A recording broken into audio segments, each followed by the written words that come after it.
I'm gonna call this video Finally Choosing Me. I noticed, which is rare, but I noticed how I chose myself twice this week. Okay, so the first time it happened, this guy named Carl that I know, and I've been knowing him for a few years, probably since 2018, maybe 2018 or 19. He's not a native of St. Louis, but I met him on the dating site, and we just became friends, cool in the fan. Never nothing going on. So, but I noticed that he been responsive to my chats on Snapchat, which he's never done before. He's watched them, but he hasn't like responded or said anything. So I noticed in the last few weeks that he started responding. And then he sent me some type of video that forced me to ask the question of like, where are you? Or what are you doing? Or, you know, something to that effect. And so he told me that he was living with his daughter in North Carolina. I didn't even know he moved to North Carolina. And so when he started off telling me, I said, oh, I don't want to chat doing this. So I called him on the Snapchat line. We got each other's cell numbers, but we don't talk. You know what I mean? He don't call me, I don't call him. So I called him on the Snapchat line because that's the way that we were communicating with each other. When I called him, he had me on the phone for more than an hour complaining about his daughter. Now, for some context, he's living with his daughter. He moved out of his apartment here in St. Louis, drove his car to North Carolina. Somewhere along the drive, his car stopped working. So he left it wherever it was. I don't know where that was. And he was with his daughter. And I noticed that his snaps were all filled with his grandchildren all the time. It was his grandchildren. So I went trip because Carl take trips sometimes, and you know, he be with his kids, and so it'd be a lot of people in the background. It looked like he comes from a very loving family. And so he going on and on and on and on to me about how his daughter don't want him to drive her car, and all he trying to do is go somewhere and get some pussy, and he ain't even hanging out in the streets. He just going over women's houses and maybe staying a few hours, sometimes maybe staying all night, but he ain't doing nothing extracurricular in her car. But she told him to bring it home, so he literally is pouting like a 16-year-old kid is what he's doing while he's doing all this complaining to me on the Snapchat phone. The whole time I'm thinking to myself, well, your grown ass should have never moved out of your own apartment. And see, you thought you was going to North Carolina to, you know, hit a lick. You know, free rent, staying with his daughter and them. I mean, he probably never thought his car was gonna break down. You know, he all used up here in St. Louis, and so he need a whole new set of women he can get at, because his way of, you know, getting the women is offering him first of all, he make it seem like he is a trainer, you know, a physical trainer, you know, that'll help you lose weight or whatever.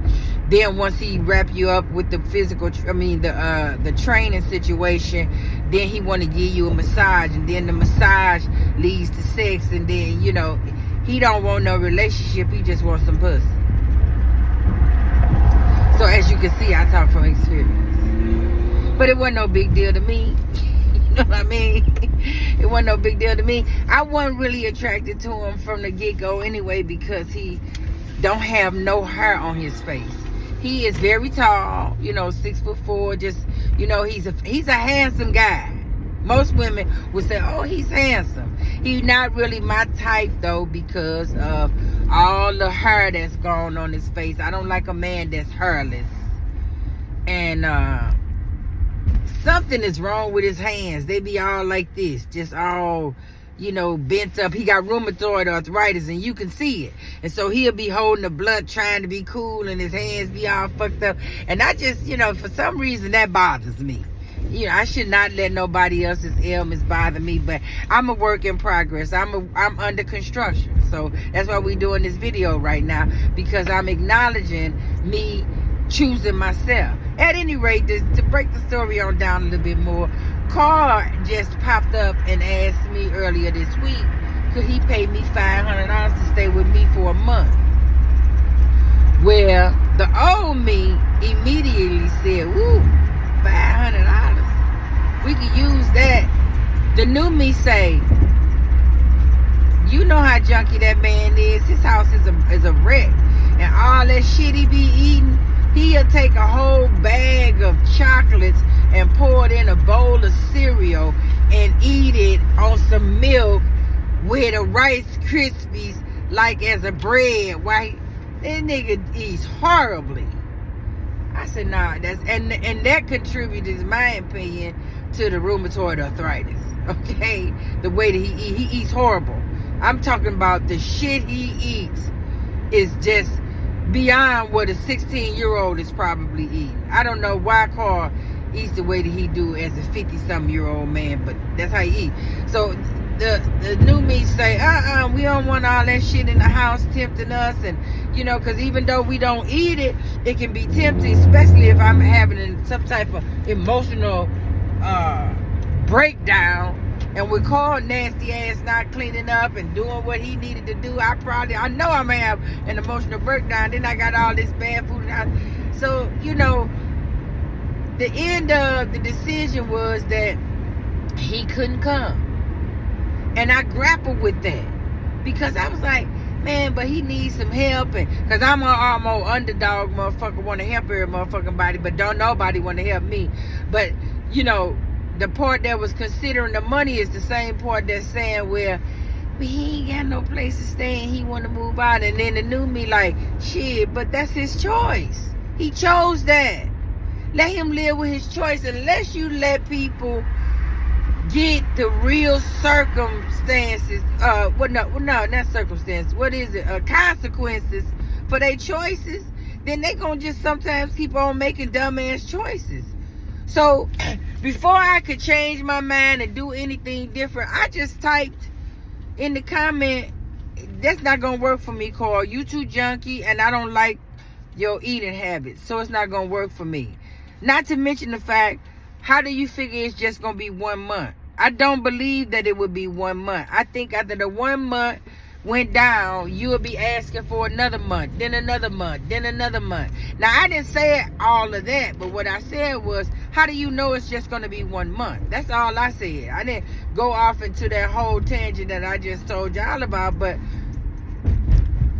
literally, how do you know it's going to be 1 month?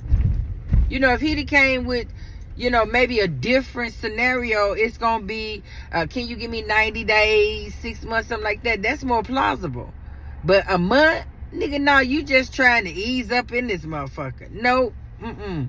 Nope. The new me was like, nope. But was real, like, kind about it. You know what I mean? The way she did it, because the old me would have had to get mad and get nasty and get negative, and in order for me to say no to something that somebody's asking from me, I would have had to go through all of that just to say no. The new me was like, no, tell them that you don't think it's gonna work for you because 1, he's very junky. 2, you don't like his diet and you don't want that type of food in your house. And 3, he doesn't know that it's just going to be a month.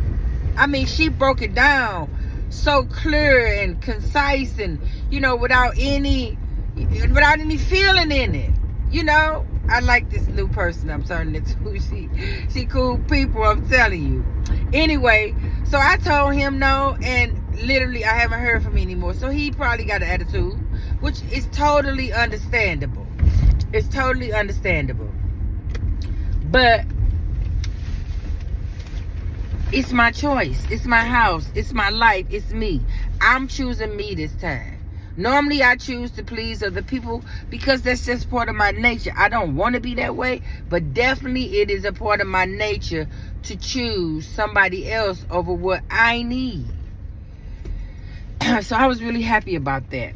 The second one was, damn, I ain't got time to do it on this video. I'm going to make a part 2 because I'm going to the dog park with my dog, and I got to take him in. He gonna start cutting up here in a minute. Why?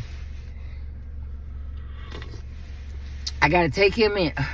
Y'all, I got so fucked up last time I was at the dog park. This place is called Barcade. And they literally got a real bar in here. And so I got a hot toddy while I was here.